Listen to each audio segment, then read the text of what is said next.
பெரியவர் அவரை அந்த மேனால கொண்டு வராங்க. அவர் பயணம் பண்ணிக்கிட்டே இருக்கார். ஒரு இடத்துல சட்டன் நிறுத்துறாங்க. நான் சொல்லுவது வரலாறு. சட்டனை நிறுத்தி இந்த கிராமத்துல இறக்குங்கிறார். அந்த பல்லக்கை இறக்குகிறார்கள். இறக்கியவுடன் அவர் ஒரு திணையில போய் உட்கார்ந்துக்கிறார். உட்கார்ந்து கேட்டாராம், இங்கே சிவன் கோயில் இருக்கிறதே எங்கே இருக்கிறதுன்னு. அந்த ஊர்ல இருக்கிற எல்லாரும் சொன்னாங்களா, இங்க ஏதோ சிவன் கோயில் கிடையாதுங்க. சிவன் கோயில் இருக்கிறது. பேசிக்கொண்டே இருந்த பொழுது ஒருவர் வந்தாராம். வந்து கையெடுத்து கும்பிட்டு அவர்கிட்ட வாழைப்பழ சீப்பை வச்சிட்டு, ஐயா என் பேர் லத்தீப் பாய், இது என்னுடைய மனைவி மெஹருநிசா, நாங்க 2 பேருமே இந்த கிராமத்துல நிறைய நாளா இருக்கிறோம். எங்களுக்கு ஒரு பெண் குழந்தை, அது மனநலம் குன்றிய குழந்தை, அது இறந்து போச்சுது. எங்க கிட்ட ஒன்னும் வசதிகள் கிடையாதுங்க. எங்க அம்மா அப்பா சேர்த்து வச்ச நிலம் இருக்கு. ஒரு 2-3 நாளைக்கு முன்னால நான் தோட்டம் போடலான்னு பின்னால தோண்டி பார்க்கும்போது ஏதோ இடிச்சுதுங்க. எடுத்து தோண்டி பார்த்தா சிவலிங்கம் இருக்கிறது. என்னுடைய தந்தையார் சொன்னார், சிவன் சொத்து குலநாசம் என்று சொல்லி இருக்கிறார். அதனால் நீங்க வந்திருக்கிறீங்கன்னு தெரிஞ்சிட்டு ஓடி வந்தேன்.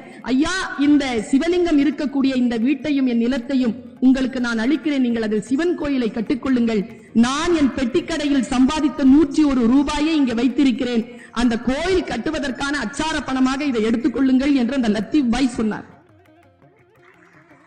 உடனே மகா பெரியவர் சொன்னாராம், எல்லாரும் என்ன பார்த்து மகா பெரியவா மகா பெரியவான்னு சொல்றீங்களே, உண்மையிலே யார் தெரியுமா மகா பெரியவா? இதோ முன்னால நிக்கிறானே இந்த லத்தீப் பாய் தான் மகா பெரியவா என்று சொல்லி இருக்கிறார்.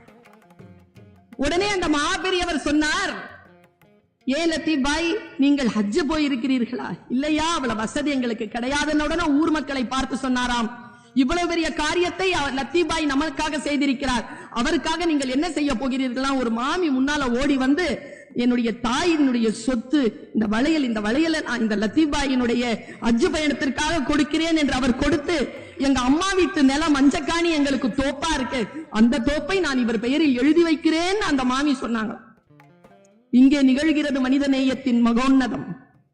ஒருவருடைய மார்க்கத்தை இன்னொருவருடைய மார்க்கத்தை இன்னொருவரும் எப்பொழுது கொண்டாடுகின்றார்களோ, எப்பொழுது அதற்கு மரியாதை செய்கிறார்களோ, அங்கே நிகழக்கூடிய மனித நேயம் இருக்கிறதே, அதுதான் மனிதர்களை, மனித உயிர்களை இணைக்கக்கூடிய மகா சங்கிலியாக இருக்கிறது.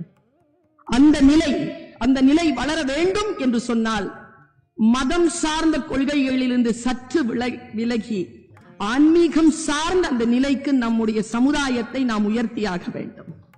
ஆன்மீகம் என்கின்ற புள்ளியில் நாம் சந்தித்தாக வேண்டும். இது போன்ற